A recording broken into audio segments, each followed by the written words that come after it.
alone in the universe, then how do we explain the wealth of verified and recorded accounts of unidentified flying objects?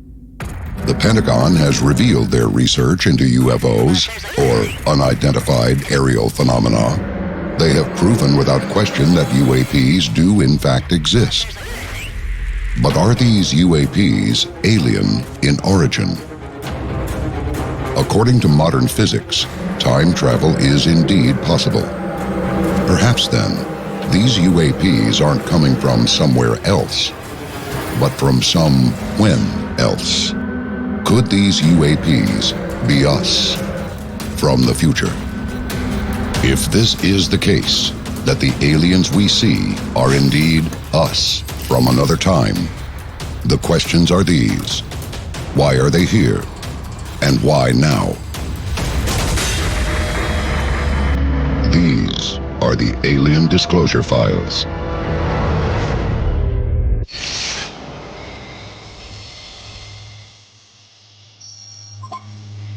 Rendlesham Forest, Suffolk County, England, December 26, 1980, the day after Christmas. The Rendlesham Forest incident of 1980 remains one of the most intriguing and controversial events in UFO lore. Occurring near the RAF Woodbridge base in Suffolk, England, this incident involved the alleged sighting of an unidentified aerial phenomenon by multiple U.S. and British servicemen. Multiple enlisted personnel, including high-ranking officers, witnessed colored lights emanating from the forest. Several military personnel said that they saw flashing lights in the sky and later identified a triangular craft that landed on the ground and came in contact with some of them. This is one of the most famous UFO incidents ever, but it's still a hotly debated topic. Several men who inspected the area later claimed to have felt the air's electrical charge increase the closer to the mysterious lights they got. Others sensed time slowing down, and one claims to have not only seen a craft, but even to have touched it. According to the investigation, they claim to have encountered a metallic craft on the forest floor, described as emitting an otherworldly glow. Some witnesses even reported observing hieroglyphic-like symbols on the craft's surface. You know, when it comes to the theory that some of the beings that people are witnessing, like in the Rendlesham Forest incident, that these are people from the future coming back to talk to us, I mean, that was Jim, the witness's theory after 30 plus years, coming back to realize he'd created a matrix of lines and whatnot that said something that sounded like it was from the future. Sergeant James Peniston described it as a large black ship, triangular in shape, measuring 6 to 7 feet high. On its sides were pictorial inscriptions that, when he touched them, transferred a binary code of zeros and ones directly into his mind. Sergeant James Peniston got close enough to the craft to actually touch it, and he says that he was downloaded with some information in the form of code. He later was able to write down what looked like binary code, and many people have tried to interpret it. Years later, a computer programmer ran the code through a translation program. The results were chilling. Exploration of humanity, the translated message read: continuous or planetary advance. Eyes of your eyes. Origin year 8100. Could the incident at Rendlesham Forest have been more than another eyewitness account of a recorded UAP encounter? Could Rendlesham Forest be proof of contact with beings not just from somewhere else, but from when else? Could those beings be us from our future? While the concept of time travel is relatively new in the world of hard science, it has long been discussed in literature, with the most famous example coming by way of H.G. Wells. In 1895, Wells published his seminal novel, The Time Machine, in which a Victorian-era scientist builds a device that enables him to move backward, and forward through time. Fast forward just 20 years to 1915. Albert Einstein writes his groundbreaking paper on general relativity. Suddenly, the prospect of non-fictional time travel became a reality. With time travel a theoretical possibility, so many aspects of UAPs can be seen in a different light. Sightings and accounts of contact with humanoid beings have been reported throughout human history and across different cultures worldwide. These encounters often vary in nature and interpretation, influenced by cultural, religious, and societal beliefs. It could be possible that human beings and races from other planets and other civilizations have progressed down similar evolutionary paths, and that the results bear humanoid beings that have slight differences. It's more likely, however, in my opinion, that the humanoid form is something that has been developed over time, and that humanoid aliens really represent distant relatives rather than completely different examples of alternative evolution. In H.G. Wells's story, the scientist travels forward in time. In his travels, he meets new intelligent species that aren't human, but are what humans have evolved into.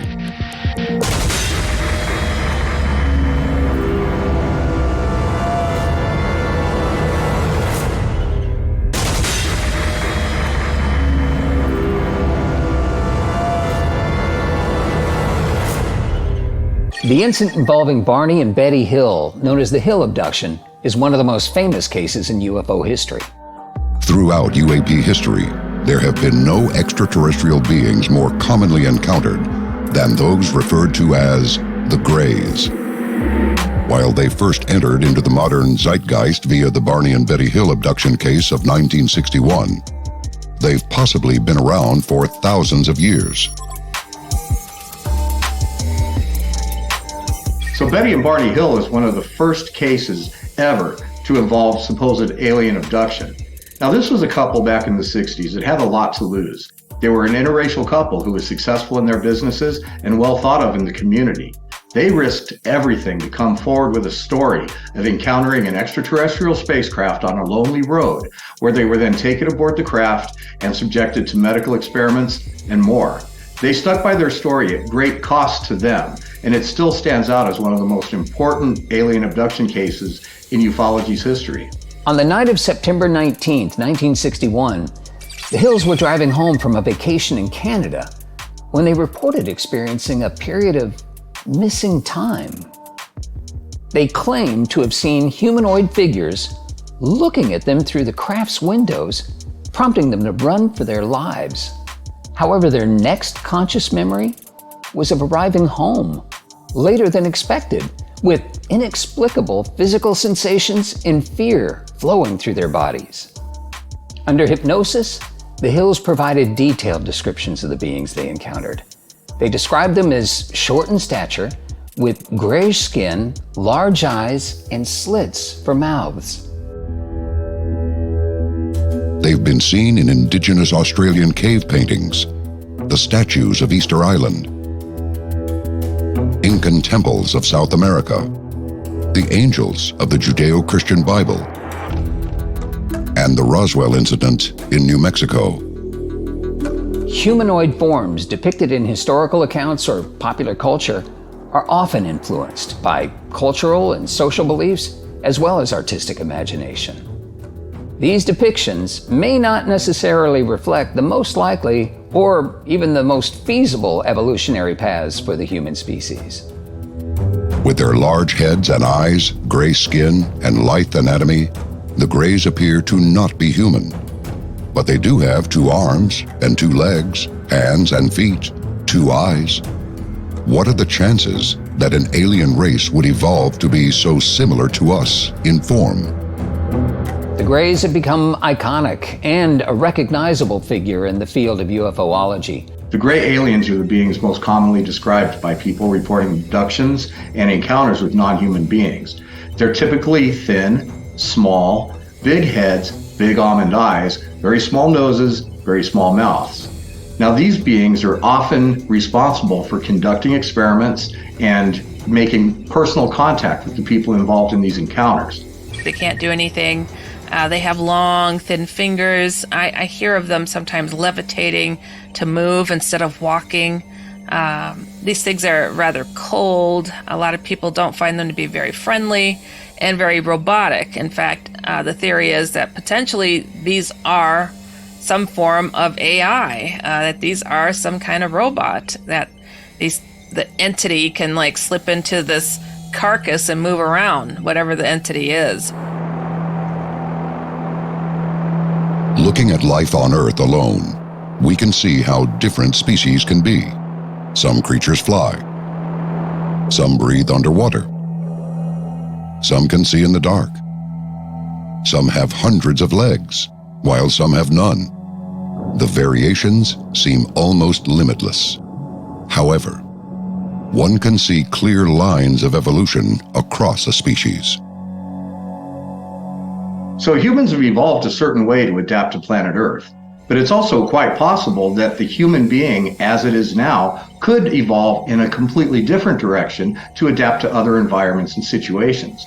So it's not a stretch to think that some of these humanoid aliens that we see, or some of these other humanoid beings that we see, are still coming from the same genetic pool, and that they have adapted and evolved to fit their own specific environments, such as long travel on spaceships, or different gravities, or different densities of air. The possibilities are endless, and the evolutionary potential is just as big. If humans are to achieve interstellar space travel, it's likely that we'll need to colonize local planets and moons first. Plans for that are already in motion. At the 2016 International Astronautical Congress, SpaceX formally announced plans for missions to Mars, with hope of colonization by 2050. If humans were to inhabit space or other planets for generations, they would likely face unique environmental challenges such as altered gravity, different atmospheric compositions, and varying resource availability. Some of these beings that we're seeing and hearing about might not be that different than what would happen to humans if they evolved over time in different conditions. For instance, being on a distant planet with less light and less gravity might make us evolve into beings that are smaller, thinner, with bigger eyes, and a whole different way of covering the retina and covering the pupil. So evolutionary processes of human beings could also resemble what we're seeing in non-human beings. Extraterrestrial travel could, perhaps indeed would, necessitate enough evolutionary change that humans become the Greys.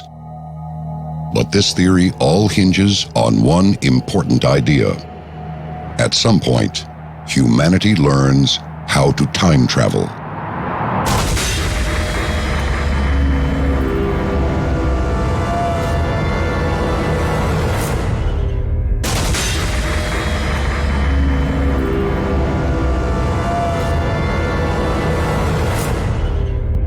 In terms of our lived experience in the universe, there is no question of whether or not time travel exists. Everything in the universe travels forward through time. But in Wells's book, the character goes forward in time faster than everything else around him. This means they travel into their future. According to Einstein, this is also something we can do. Our current scientific understanding of time and its manipulation is limited to concepts like time dilation, which occur under specific conditions such as extreme velocities or gravitational fields. Let's say a person built a machine that could let them travel at close to the speed of light. If they traveled for 1 year, they would return over 2,000 years into their future. But it's not just speed that can change time. A strong enough gravity will have a similar effect. If a person could somehow withstand the gravity at the edge of a black hole without being pulled apart into atom-wide strings of spaghetti, they could also travel forward in time. It may not be easy, but it is theoretically possible. The real problems with time travel occur when moving backwards. Even if the science says, once again, that it's possible.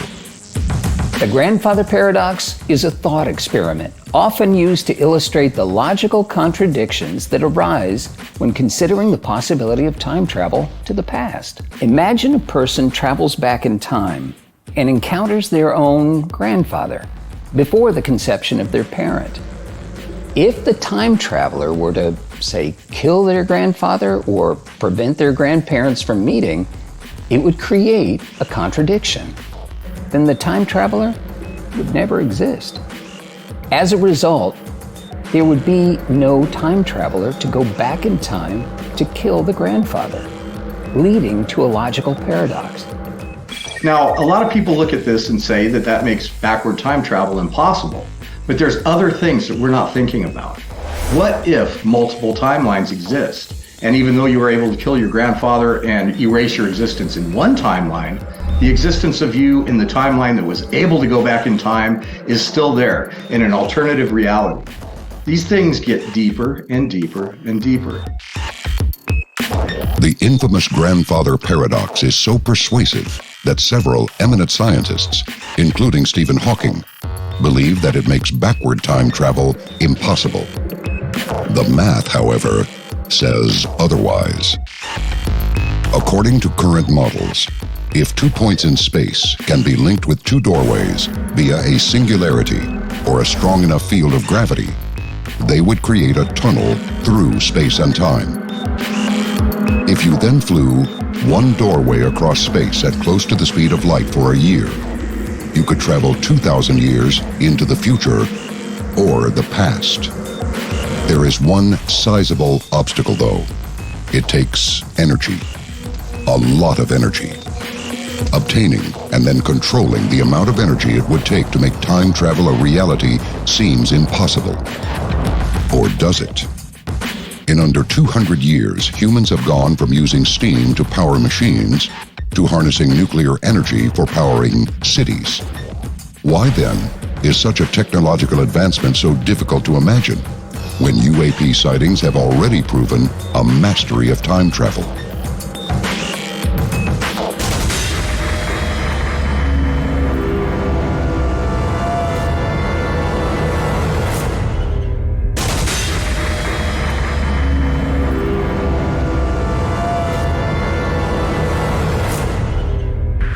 One of the most common descriptions of UAPs is their physics-defying maneuverability.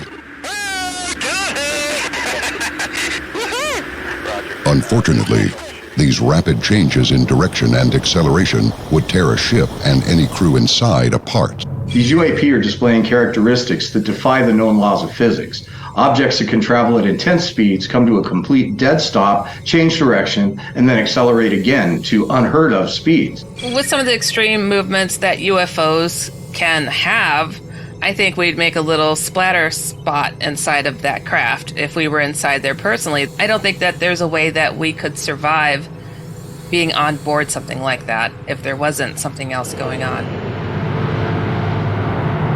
But if the creators of such vessels had control over localized time travel so that the movements inside weren't as extreme for the inhabitants of the UAP, then that wouldn't be the case. Some people studying what the UAP are capable of point to the possibility that they're somehow manipulating time and space and matter to create these effects that they're shown to be capable of. But the technology to do that, although it's theoretical and theoretically possible, is not something we're going to have, if at all, for a very long time. If UAP flight patterns prove a mastery of the space-time continuum, then these same UAPs could very well be here from the future. Combine with that the fact that the pilots of these vessels frequently appear as humanoids, and the evidence suggests that the aliens we've been witnessing for millennia might be us. But if that is the case, it leads to one troubling question. Why are we here? Archaeologists study past human civilizations and cultures to gain insights into our history, while scientists delve into the fundamental workings of the world and the universe. It is conceivable that future visitors if they possess advanced technology and knowledge, might be interested in studying our time, culture, or even remnants of our civilization. If we are the aliens, we are yet to make our presence purposefully known. This suggests one plausible theory.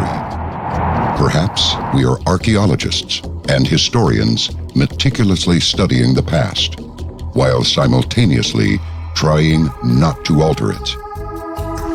But why would we need to study ourselves when we have developed so many forms of record keeping and information storage? Surely humans from our future would have all the information they need. What if there was some kind of global catastrophe that disrupted civilization?